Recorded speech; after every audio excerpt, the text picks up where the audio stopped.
মামা সবসময় তো হিন্দু মুসলমানের লাইগে থাকেন, দেখেন মুসলমানের ছোট ছোট প্ল্যানেও কত কিছু করতে পারে।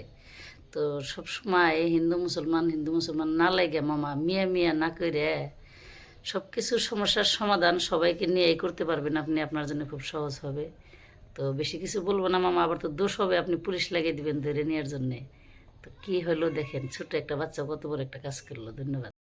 11 বছৰীয়া এটি মুছলমান কিশোৰ এতিয়া জনপ্ৰিয় বিশ্বত চৰকাৰে কৰিব নোৱাৰা কাম কৰিলে মুছলমান কিশোৰটিয়ে।